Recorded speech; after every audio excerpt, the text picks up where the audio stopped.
இந்தியாவில் பாட்டு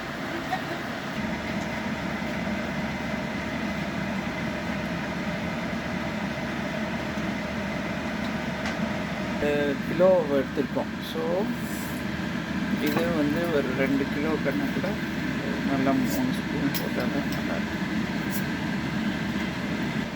கிட்டத்தட்ட ஒரு இதில் இருக்கிறதுக்கு ஒரு ஸ்பூன் போட்டு அப்புறம் பார்த்துட்டு நம்ம போட்டுக்கலாம்.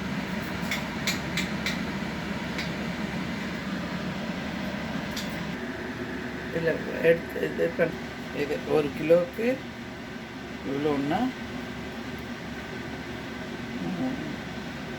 4 5 6 இது ஒரு குத்து மதிப்பாக கணக்கு பண்ணுறதுக்காக இப்படி வெந்தய பவுடரும் இப்படி இப்படி எடுத்தால் 1 கிலோவுக்கு அவ்வளோ வரும். அவ்வளோ இது வாசனையாக நல்லாயிருக்கும், உடம்புக்கும் நல்லது. 6 கிலோவுக்கு 6 பிடி. 6 பிடி இல்லை, சும்மா பிஞ்ச் மாதிரி எப்படி எடுத்து இப்படி போட்டிருக்கேன்.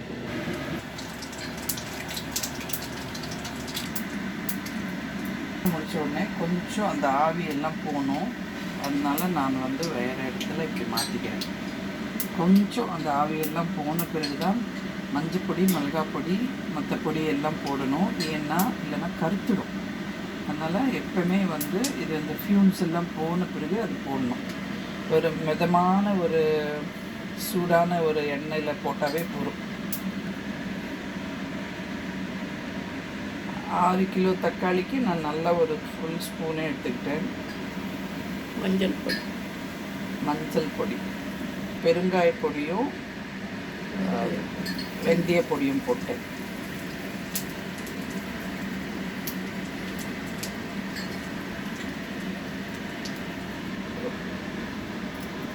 மிளகாய் பொடி போடுறேன்.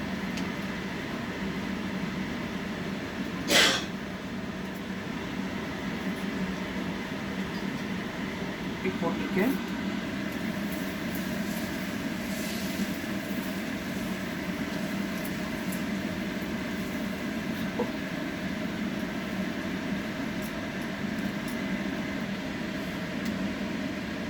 இப்போ இதில் பூண்டு போட்டால் ரொம்ப நல்லாயிருக்கும் டேஸ்ட்டு. பூண்டு சாப்பிடவே ரொம்ப நல்லாயிருக்கும். இது வந்து முதல்லையே கொதிக்கிறச்சே போட்டுக்கலாம். இல்லைன்னா இது பெரிய இதாக இருக்கிறதுனால நான் கொஞ்சம் கட் பண்ணி போட்டிருக்கேன். ஸோ இப்போ என்ன பண்ணணும்னா இதெல்லாம் ஆல்ரெடி கொஞ்சம் கொதிக்க கம்மி பண்ணி வச்சுருக்கேன், சின்னதாக்கி வச்சுருக்கேன். அதனால் அதெல்லாம் எடுத்து இதில் போட்டு கலக்கிட்டு திருப்பி கொதிக்க வச்சு நல்லா ஒரு திக்கான கன்சிஸ்டன்சி வரும்போது நம்ம இறக்கணும். இது எப்படி வேணால் சொல்லலாம். கார்லிக் எல்லாம் போட்டிருக்கேன். இந்த பூண்டு ரொம்ப டேஸ்ட்டாக இருக்கும். இது முதல்ல கூட இது பாயில் பண்ணும்போது பண்ணியிருக்கலாம்.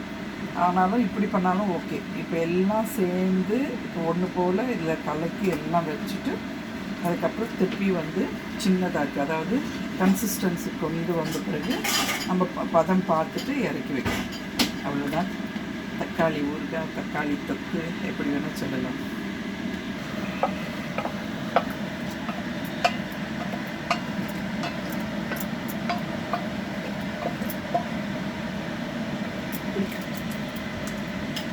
போதுமாக இருக்கணும். அந்த ஆல்ரெடி பண்ணது எல்லாம் பண்ணியாச்சு. இப்போ இது நல்லா இன்னும் கூட சுண்டணும். சுண்டின பிறகு அப்புறம் இது பண்ணிடலாம்.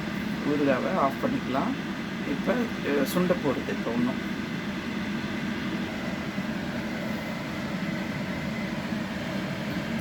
இது வந்து இட்லி தோசைக்கு சாப்பிட்லாம். சுட சுட சாதம் நெய் போட்டு சாப்பிட்டுடலாம்.